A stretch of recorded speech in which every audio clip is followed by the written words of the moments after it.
Hello. Hello. How's it going? Good. I am alive. Yeah. Back from a cold. Yeah, you were So- down pretty good Yeah. in the middle of the week, especially. So nothing exciting to report for me except working on the Brilliant event. Yeah, we made some progress. We finished. Well, not going to finish the bonus probably. No, not the bonus, but we finished the regular event Mm-hmm. this morning. Yeah. Anything new with you? It's Not March. really. It's March 1st. It is March 1st. We yeah. had our leap day yesterday Mm-hmm. where we played Wizards Unite. Yes, we did. Yes, and we you did. made some pasta. Yes. Yep. Because our favorite pizza place closed Sad. permanently, which was very Mhm. disappointing. So I was like, yeah, I got everything for Bake Ziti. Let's do this thing. Mm-hmm. Yeah, it turned out pretty good. There's a lot left. Mm-hmm. I don't really think there's a way to make Bake Ziti not in large quantity, like Michael Scott style. I don't know why I always make it in such large quantities. But yeah. No, I don't know. Nothing else. The weather's been pretty nice, though it's somewhat cloudy today, and it was really windy last night. A bunch of Fluffy. We saw Fluffy yesterday too, because it said it Oh was yeah, cloudy. you think and it's cloudy, right? Yes, Mhm. cloudy, emergency, daytime. And then if it's sunny, then it's probably a dragon. Mm. Or at least that's what it seems like for Mm. me. I don't know. Yeah, that was pretty good. We didn't really see anything else. We just did a bunch of. We saw Dark Tom 3. Riddle. I placed Tom Oh, Riddle that was yesterday. Right? yesterday. Yeah. Mm-hmm. Oh yeah, today. Today we just did Dark Chambers. Yeah. And Cool. Do you want to get into the book then? I am ready. Let's Okay. go. Once ready, turn to page 104, Mudbloods and Murmurs. Oh. Today's lesson is called What Lies Beneath. Synopsis. The chapter begins with Harry sleeping after a long week.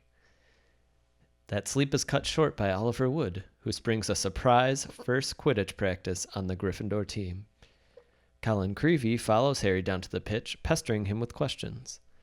As the team begins to fly, they are interrupted by the Slytherins, who claim special access in order to train their new seeker, Draco Malfoy. Hermione insults Draco by pointing out he is probably only on the team because his father bought them each new broomsticks. Facts. And Draco retorts by calling Hermione a mudblood.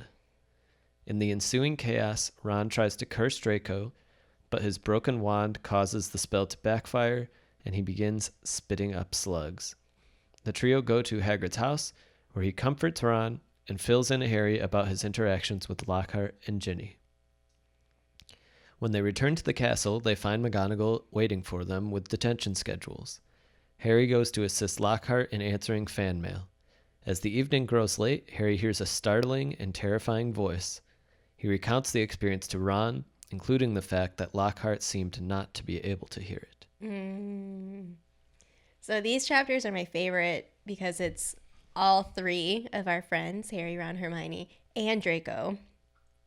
Well, I mean, it doesn't have to be Draco, but The it's foil. it has such a dynamic interaction. There's so much that unfolds, even though it doesn't seem like it, because it seems like, oh, it's just this one interaction that happened, or like I guess like the main conflict that happens is like just one interaction, but there's a lot of details that kind of unfold in it. Something that, okay, so going back to, I should really watch the scenes from the movies because I know that the movie plays out slightly differently.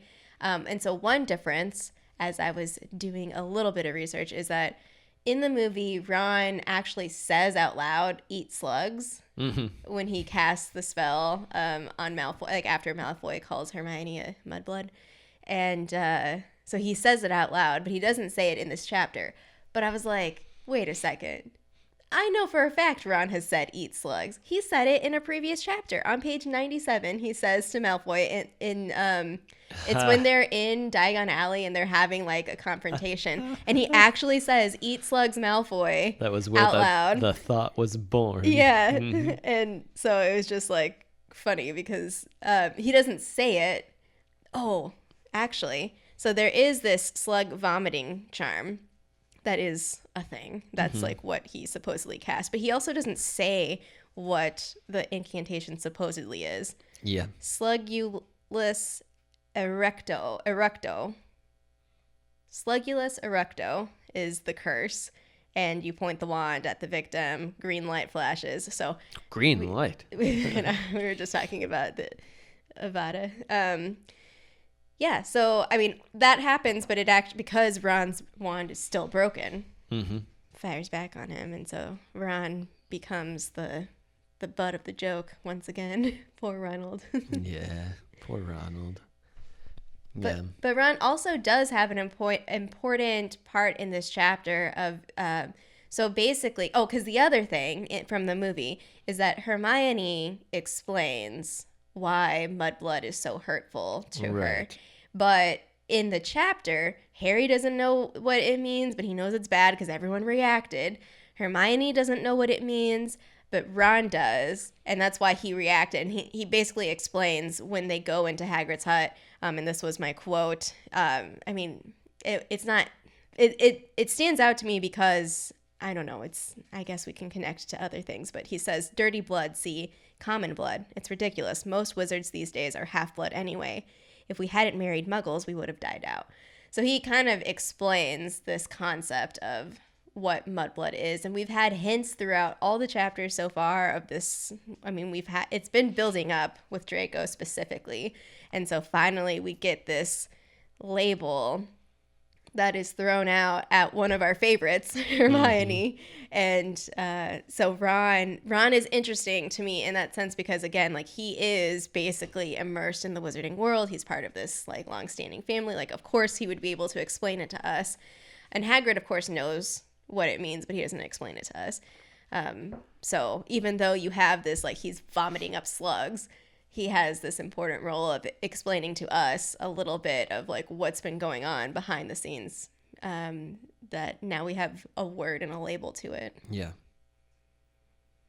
That, among other things, was my thought for the title. I was trying to play around with there's a lot of double meaning going on. There's a lot of, like,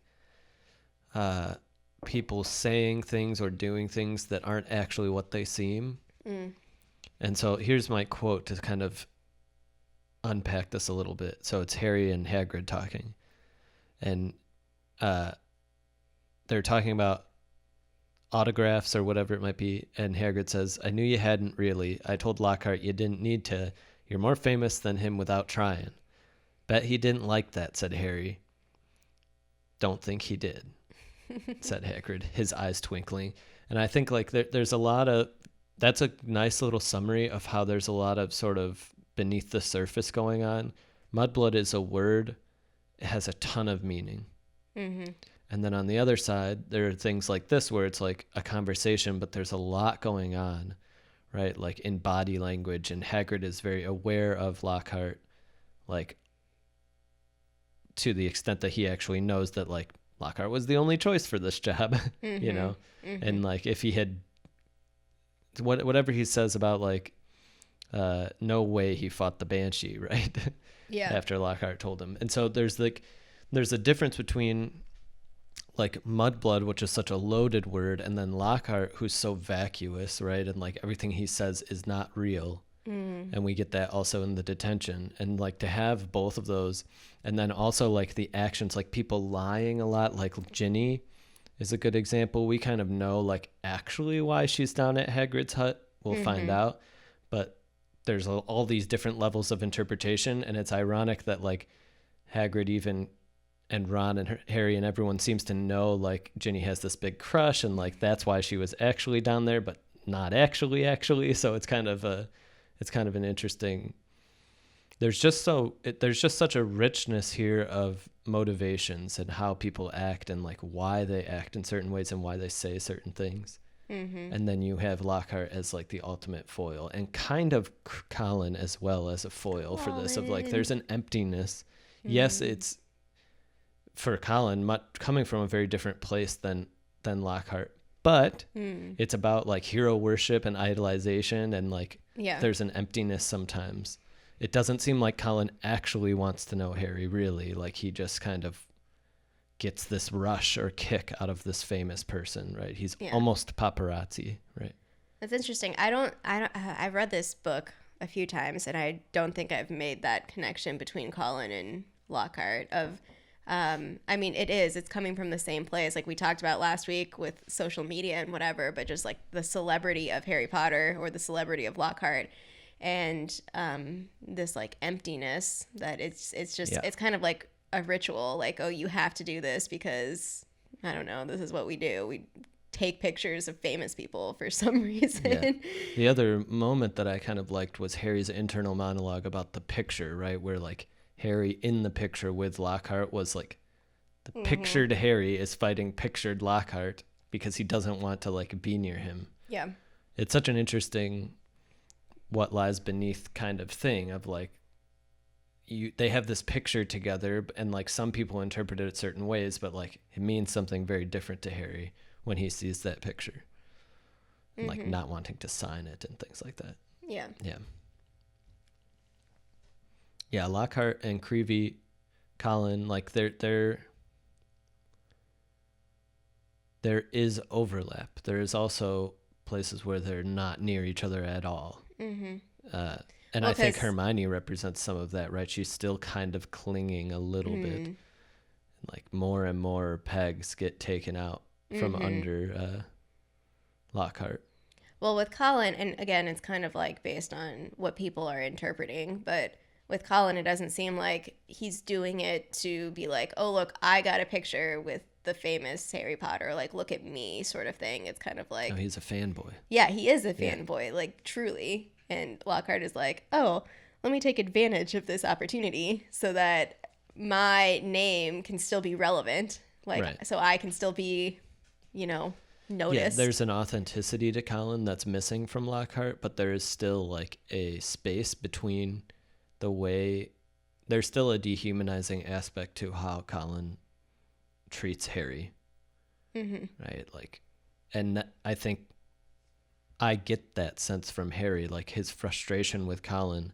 It's not because Colin does anything in particular that's mean.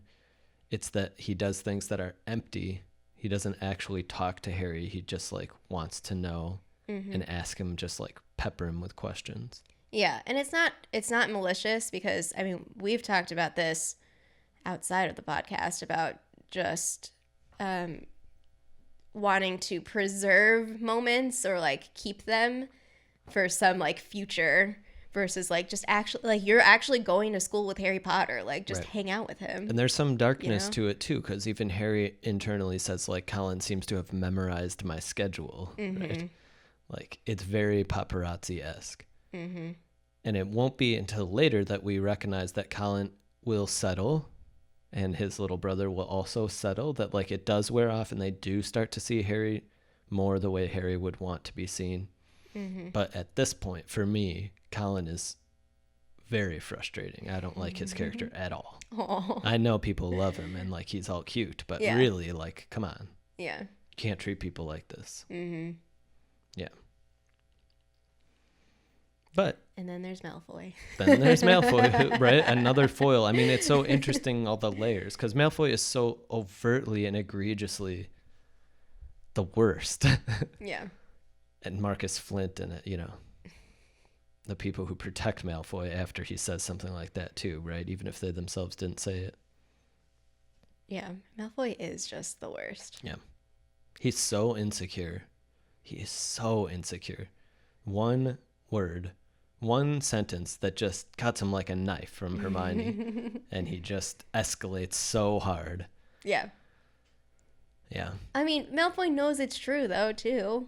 He must know that it's true. Like, but that's also why, like, where his power, I guess, comes from, is that he's just like, oh, whatever. Like, because he can pay his way into whatever because his family can, but also he can be mean and make people, like, you know your place. Like, no, I actually think that I am better than you. And that is revealed in this, whether Malfoy actually believes in this, like, pure blood ideology or not. Like, he's willing to, like, throw it out there. He's so steeped in it, right? And he's steeped in the entitlement of it all too. I mean, even Hagrid really hints at it too when Hagrid's like, you know, it's probably good you're cursed backfired, because if you cursed Malfoy, you probably would have gotten in worse Yeah. trouble because of his dad. And Ron has not been having the year so far. you crashed Flitwick in the head. you crashed the car. You get the howler. That's like the first day of school. You're setting the tone for everyone, and it's poor Ron. Yeah. And he's just trying to stand up for his friend because he's like, I don't know, it's not okay. Yeah.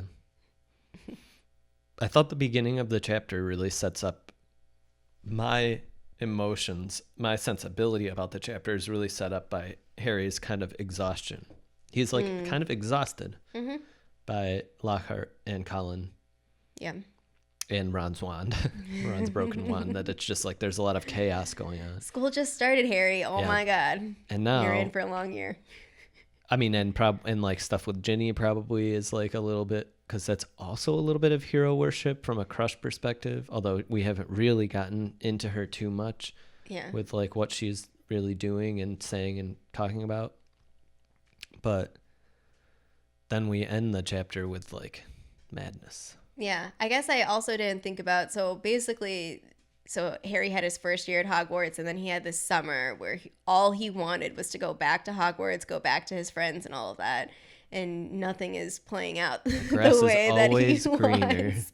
Because it's like, oh, I have this now to deal with, and it's not these like one-off things, it's like these nagging things, like you're saying. So like Lockhart, you have Colin, you have Ron dealing with stuff, Harry being stressed out about like whatever mischief they caused, and like there's all these mysteries still that are kind of in the background because we have all of this like constant noise or Harry does all around him, just like, and then we have this. Yeah, this whole book is just such a contrast to the first book. Like the arc that it takes is just so dark compared to the first one. Yeah. Like the first one is about Harry's journey. I mean, we did the book summary, and this one I feel like is going to be very different. Yeah. Like Harry's kind of arc in the first book of like living out this hero, becoming somebody himself, and recognizing he actually is brave and powerful and can make these choices. Yeah. And now it's like, there's just like hit after hit after hit, and it's just going to keep coming with this whispered, Yeah. Man, oh man. We also get a little hint reminding us about Hagrid's past. So we're looking at the pumpkins, and Harry, like, in his internal monologue, is looking at the umbrella, and he says out loud, even though we've talked about it, but, Hagrid's wand might be in there. And it says, there's a sentence in there where it's like, Hagrid was expelled in his third year. Harry didn't know why. And, like, that didn't stand out to me until like I was reading it this time around, and I was like, oh yeah, we are gonna find out why. Yeah. Yeah. No, I mean, J.K. Rowling is such a master at foreshadowing in the smallest ways, and like it is part of the story.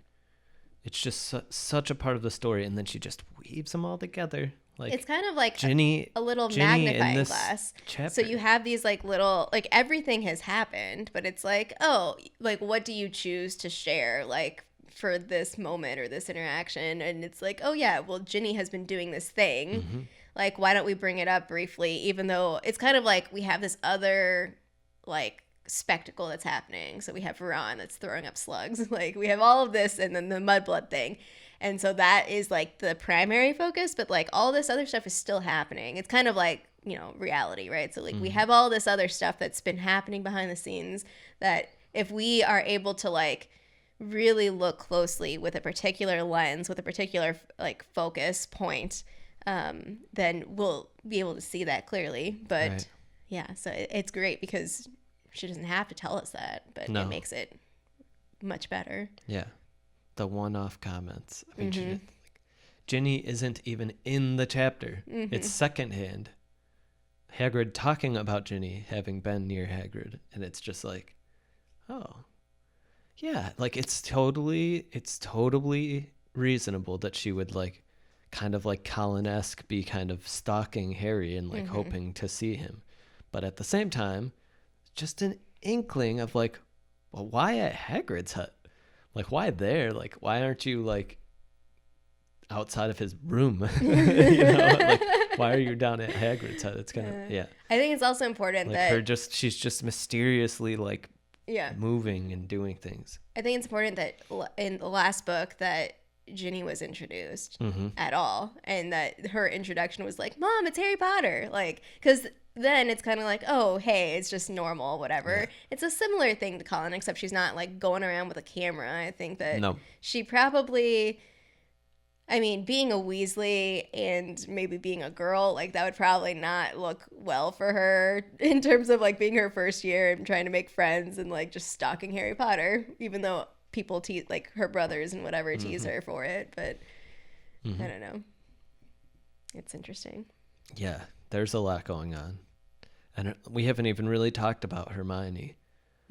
I mean, I think you did mention, and I think it's really interesting, like the contrast between the book and the movie, and like having her be in on it in the movie and understanding it already, and in the book she doesn't, and like, but at the same time, like they both do understand it, because the tone, I think that's something really powerful and scary about language, is like the same words said with different tones. Well, he said the prefacing words were filthy little mudblood. So it's like, you know, he hinted at it pretty hard.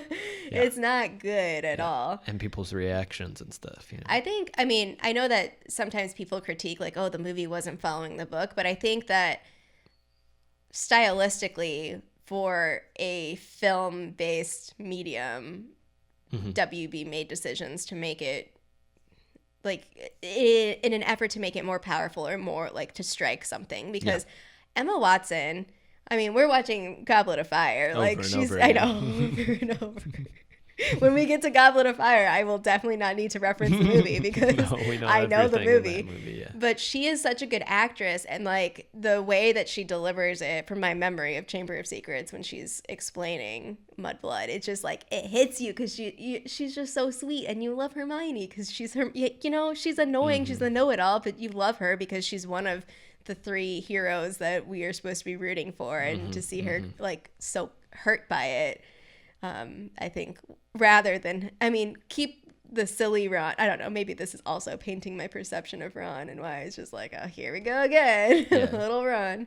But I do appreciate there's such a Gryffindor-esque part to it, right? Of like, they just act, right? I think it's Ron, Fred, and George, right? And then some of the girls on the Gryffindor team as well, like start to get into it with Slytherin after the Mudblood Katie comment. Bell and Angelina Johnson. And Alicia Spinnet.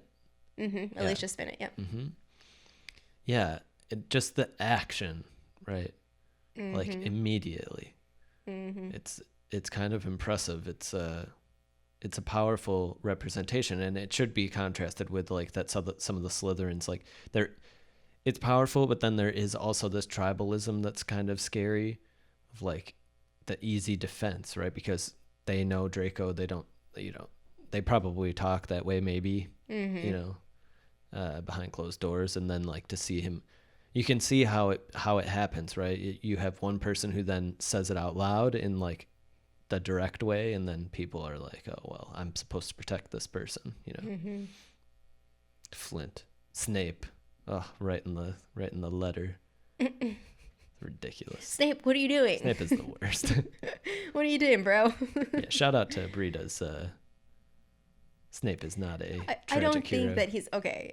We'll talk about Snape at some other point. But just because it just happened. Yeah. I mean, like, but yeah. I, Professor S. Snape, say that Slytherins go first. Was that a real note? Was it forged? Oh, good question. I don't know. I always assumed it was forge real. Notes? Probably. I don't see why not. You Draco can do just it pay for without magic. Pay for whatever you want. Yeah.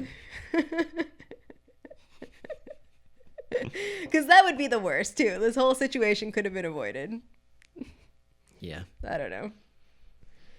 Sad though for the Nimbus 2000, like the fancy new broomstick, and then when I was looking stuff up, like it was short-lived because the 2001 came shortly after, and it's just like, whatever. Oh, well, I guess I'll be slower. Well, as we know from car models, they don't always get better. No. You just paid more money for it. Good job. The last thing that I wanted to say was sort of the position of the levity in the writing of having Ron puking up slugs like through the whole thing, and then having like he has to go clean stuff and he pukes on the service to school thing and has to clean it up. And the most amazing part of all of that writing is that will come back. The fact that he puked slugs on that thing and had to clean it is just like comes back later. It's so amazing. I don't know. It's crazy. I don't know how she does it. Rupert Grint said that in the movie, in the filming, that they actually like flavored the slime, and so he was like puking up these like fake slugs, but the slime was different flavors. Probably sugary. Yeah, it was like, I don't know the flavors, but it was just funny. It was I didn't even think about that. Yeah. Just having to do that over and over. Gross. I love his little eyes in the movie. The first one, he's like, it's so exaggerated. It's so wonderful. Yeah. Good job, Rupert. Yeah. You got it. Do you have anything else? No, I don't. Pretty rich chapter. I mean, we're gonna get more into this blood stuff, but like, I mean, it's interesting in the quote that I read that Ron pointed out, everyone's basically a half-blood because we wouldn't be here, and to think that if that's the case, why is it that some witches and wizards hold on to this pure blood supremacy idea if it's not even real is interesting to think about. It is. Yeah, it is. And you have this chapter and it's interpersonal usage of mudblood, and then all of a sudden, like at the end, there's something more to it, right? With the snake, I mean, that we'll find out, right? And it's like, what? So it's not just, there are actions that will be connected. I'm excited. Okay. All right. Until next time, Wand's ready.